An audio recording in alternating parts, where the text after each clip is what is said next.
আসসালামু গাইস, আশা করি সকল বন্ধুরা ভালো আছেন। আলহামদুলিল্লাহ আমিও খুব ভালো আছি। আবার একটা নতুন ব্লগ নিয়ে চলে আসলাম আপনাদের মাঝে। আজকে রান্না করব যে ঢেঁড়স আর পটল দিয়ে ভাজি করব চিংড়ি মাছ দিয়ে। প্রথমে কাঁচামরিচ পেঁয়াজ ভাজা ভাজা করে নিয়েছি। এখন এর মধ্যে দিয়ে দিলাম চিংড়ি মাছ। এই যে চিংড়ি মাছ দিয়ে আমি ভাজা ভাজা করে নিচ্ছি। একটু ভেজে নেব চিংড়ি মাছটা কাঁচামরিচ আর পেঁয়াজের সাথে নিয়ে। এখন আমি এর মধ্যে মশলা দিয়ে দিলাম মরিচের গুঁড়ো, এখন দিয়ে দিলাম ধনিয়া গুঁড়ো, দিয়ে দেব হলুদের গুঁড়ো, দিয়ে দেব স্বাদ মতো লবণ,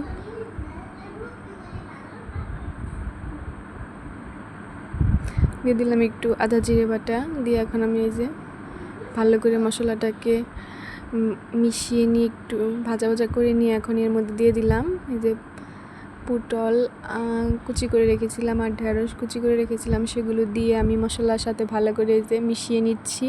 এখন নিয়ে ঢাকনা দিয়ে ঢেকে দিলাম। এখন আবার ঢাকনা গুছিয়ে যে আমি নাড়াচাড়া করে নিচ্ছি। অসাধারণ লাগে খেতে ভাজিটা, এরকম করে রান্না করে দেখেন চিংড়ি মাছ দিয়ে, অসাধারণ খেতে লাগে। আপনাদের কাছে শারমিনের ব্লগ কীরকম লাগে অবশ্যই আমাকে কমেন্ট করে বলবেন।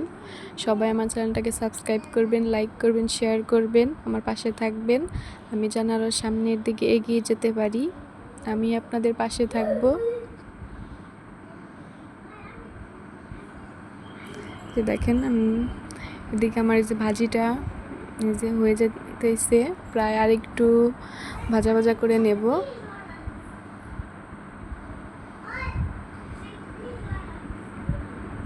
যে আমার ভাজিটা প্রায় হয়ে গেছে। এখন আমি ভাজিটাকে নামিয়ে নেব।